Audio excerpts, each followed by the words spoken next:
Hello and welcome to another episode of the VCDX Podcast. Our monthly podcast focuses on the VCDX certification with news, updates, advice, and special guests.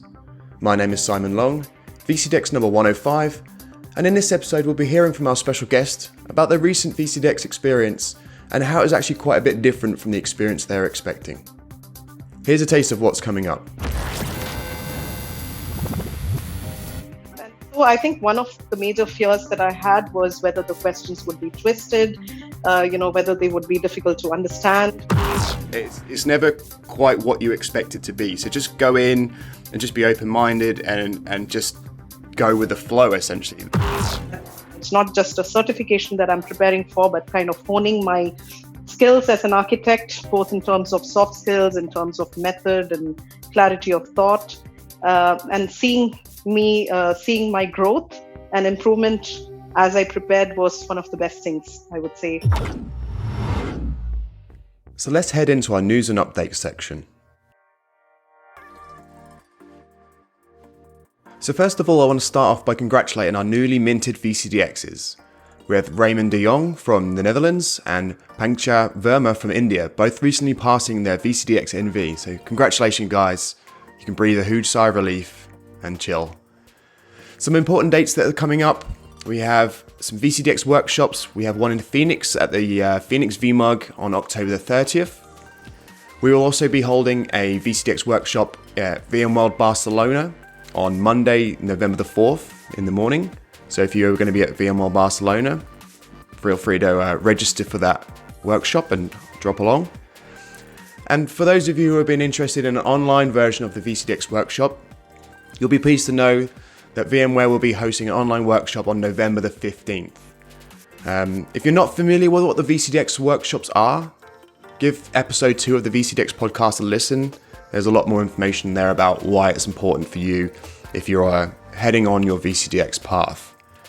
I'll be sure to include lots of links to the different VCDX workshops that are available and coming up into the show notes themselves.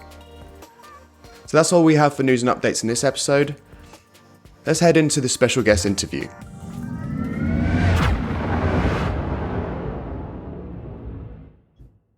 You're listening to the VCDX podcast. Moving on to our guest interview. Who is this episode's special guest? Give me a name and your number. Hi, my name is Veronica and I'm VCDX 280. Hey Veronica, thank you for joining me. And which VCDX certification tracks do you have? I've done a VCDX in network virtualization.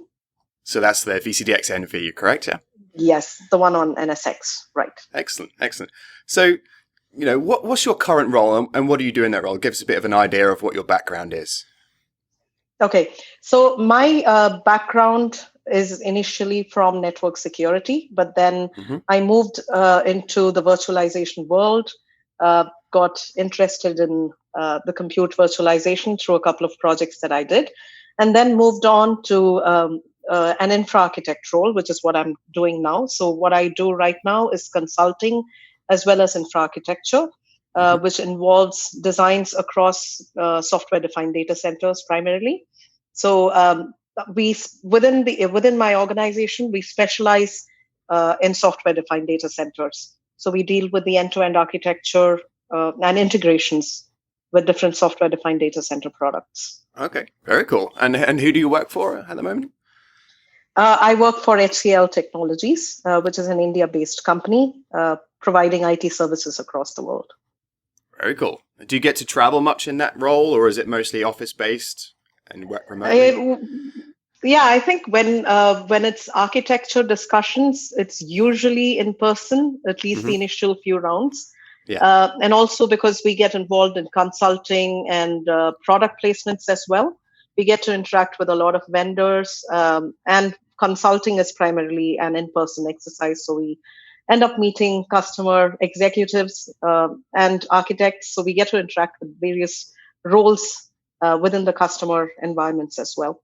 So is that kind of both pre-sales and post-sales role then? Because it sounds like you might be trying to position some products there as well, or is it mostly just a post-sales kind of thing? Yeah, so you're absolutely right. We kind of do both pre-sales and post-sales. So when it comes to positioning products and evaluating them, we kind of do a pre-sales role, but we also do end-to-end design and architecture, which is a post-sales role. Cool. So it's a mix of both, and it's pretty challenging. And which is your favorite, pre-sales or post-sales? Well, I think the fun is in pre-sales, but the post-sales one is more challenging, and that's kind of a little bit where I lean towards. Yeah, no, I'm completely the same with that. I prefer the challenge of trying to solution something for the customer. Great. So you fairly recently passed your VCDX, so congratulations. And can you tell us what about your VCDX experience was different to what you expected? Was there anything you went in thinking, okay, it's just going to be like this, and actually by the end of it you came out and said, oh, well, that was different, either better or worse? Have you got any examples you can give our listeners here? Yeah, sure. I think there's a lot of hype when we talk about VCDX, especially with the actual defense day. So, and it is a defense with a lot of time and energy and money invested. So, off the boat, we are nervous when we go in, and there's also a lot of information given in terms of how the panelists would be, how the questions would be asked, when they would be asked. And so I think one of the major fears that I had was whether the questions would be twisted, whether they would be difficult to understand, or whether it is about finding out weaknesses in your design. And that's a scary part, but it is also about enabling you to show off your strengths as well. So I think that balance is a little difficult to understand before you go in. But once you go in, and when I actually started or went through the defense, I realized that what I've heard from the others about the panelists trying to actually help you out and help you score in areas that you're weak. What people actually meant when they said that, because the way it came off was not that they wanted to challenge me, but to kind of help me out and bring out the answers that sometimes even I didn't realize that I had. So that way it was pretty interesting, because they were not really prompting, but giving me suggestions and making me think in different angles. So that really helped me bring out my expertise in terms of the design, in terms of my thinking process. And also, I had really good mentors before I went in. So I wouldn't say I was caught totally off guard. I had prepared pretty well in terms of what to expect.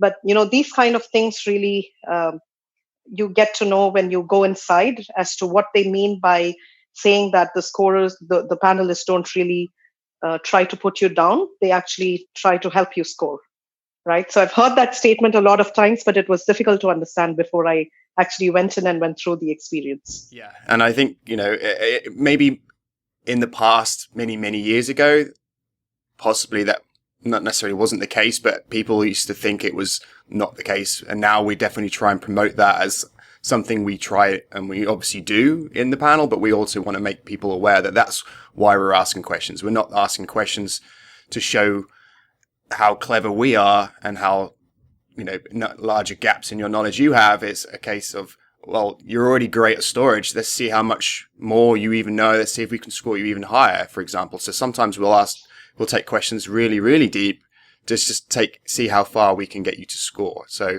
and I found it's an interesting point that you brought up there as well, is you were a little bit concerned about the panelists asking questions in a way that you were, trying to trip you up, or in a way that you wouldn't necessarily understand. Yeah. And I think, I certainly try and ask my questions as clearly as possible. But not everyone's an English speaker. So it's sometimes very difficult. Yeah, and people interpret things in different ways. So if there is ever a question that you don't understand, please just say, I'm not quite sure what you're asking. Can you rephrase it? That's never a problem at all. We want to make sure that you understand the questions. Absolutely.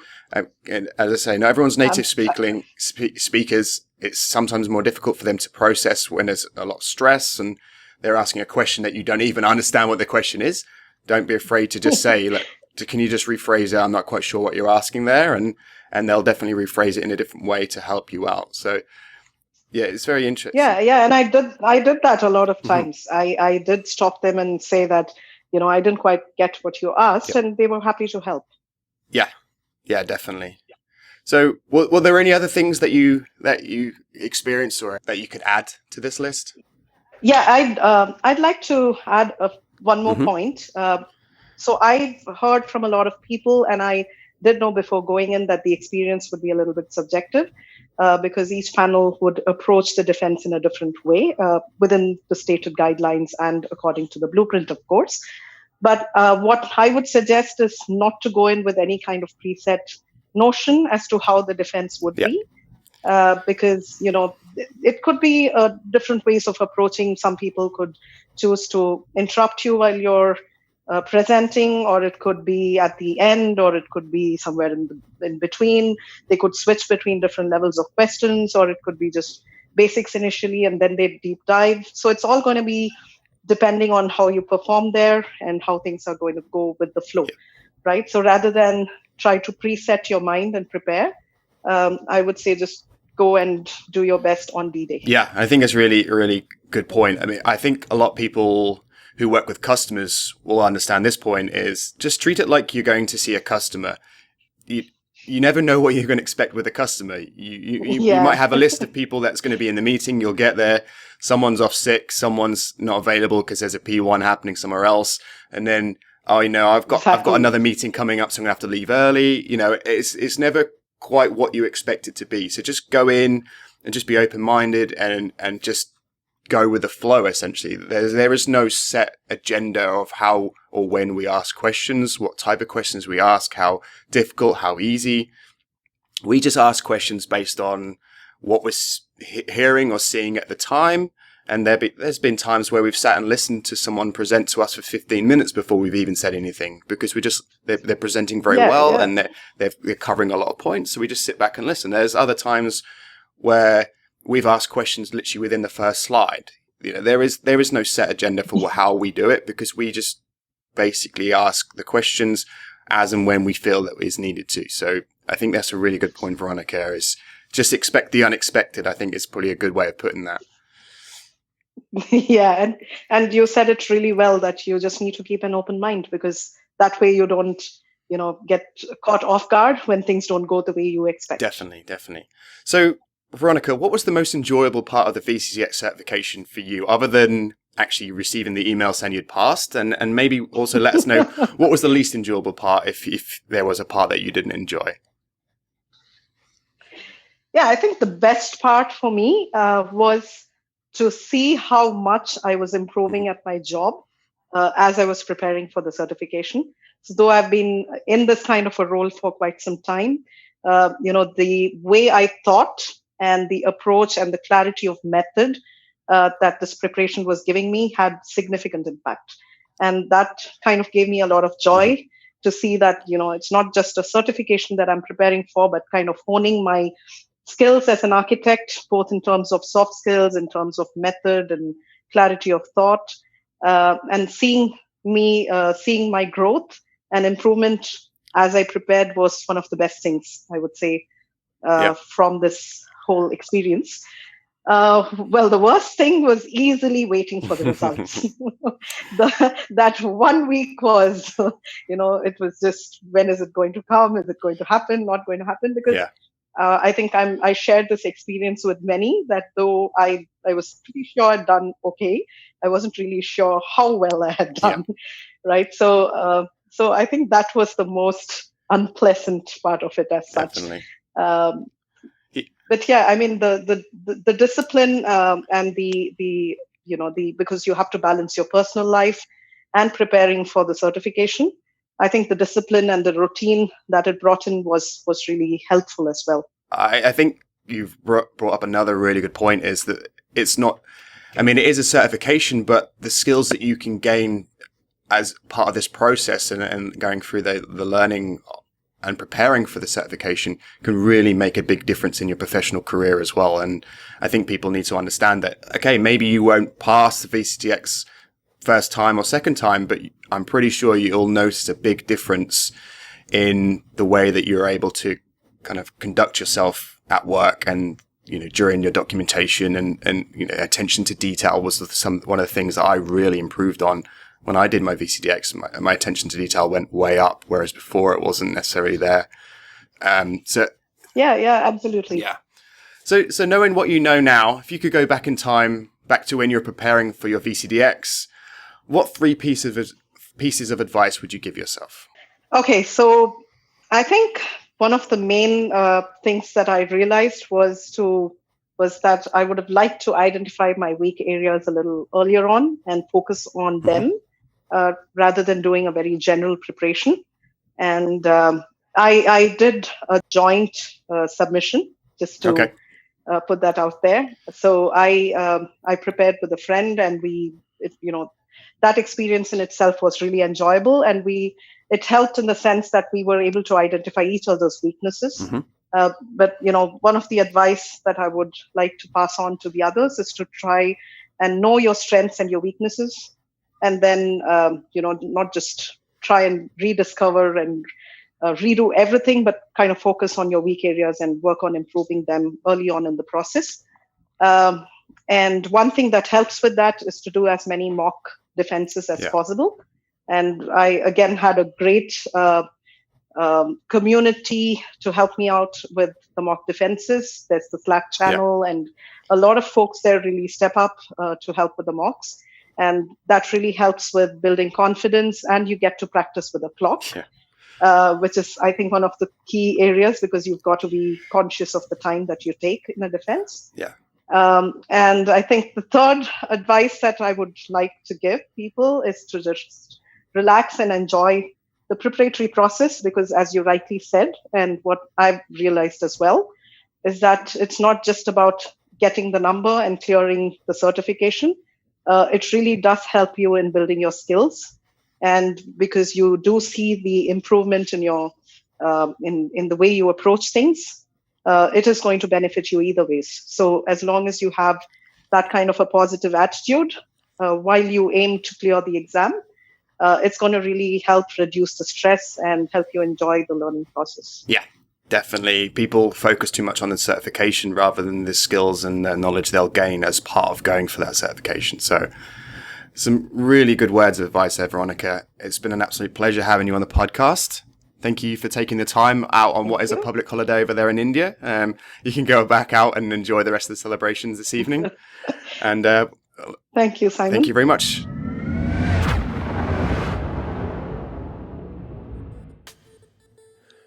So moving into the common mistakes section, a section of the podcast where panelists who have attended many different VCDX defenses give me their common mistakes list that they see made by candidates during their defense sessions. So maybe if you've recently defended, some of these may ring true to you, but essentially a lot of these we've seen over many years of doing VCDX defenses. So this week, the common mistakes that I'm going to talk about has actually been provided by 2 different panelists, both mentioning the same thing, so I thought it would probably be good to bring this up. But both Paul McSharry and Joseph Aggie have mentioned something that I've also seen quite regularly, is that when we're in the defense session and we're asking questions about the design, occasionally from time to time we'll get the response, well, no, that's out of scope for this project, or that's phase 2 of this project. And specifically we get that regularly around disaster recovery. That's like, okay, we've designed our infrastructure, disaster recovery will be a phase 2 of this project. And in a real world, that's fine, because that's often what happens. You'll be going in to do a project, design an infrastructure, and then the next part of that is, once you've got that deployed, start looking at disaster recovery or other extensions to that platform. But when you're in the VCDX defense, we have to score you in particular scoring areas. And if that scoring area is in phase 2 and you're unable to give us answers around that, we're not able to score you in that section. So at this point, you may need to put something fictitious into your design in order us to have some scoring criteria as part of the design. So if the DR was out of scope, let's actually pretend that it is in scope. How would your disaster recovery process look? What is included? What are the RTOs and RPOs in order to recover the environment in the second data center or to the cloud. This is the information that we're going to be asking you to provide. So I'd probably recommend thinking about it in advance rather than having to come up with it off the cuff during your defense. So I hope that's some advice that you will take on board, because as I mentioned, we see that a lot. And it's not very useful for us as a scoring panel to be able to help you pass your VCDX. So I hope that made sense. If you have any questions around the VCDX that you want me to maybe clear up or answer on this podcast, you can contact me on Twitter at @SimonLong_ or via my blog, simonlong.co.uk. And I'll be happy to answer any questions you have. Unfortunately, that's all the time we have for this episode of the VCDX podcast. Again, thanks to my special guest, Veronica. I hope you enjoyed this episode. If you did, please be sure to subscribe so you can capture all future episodes of the VCDX podcast. Follow me on Twitter at @SimonLong_ and share this podcast with others who might also find it useful. I'll speak to you all again in about a month's time.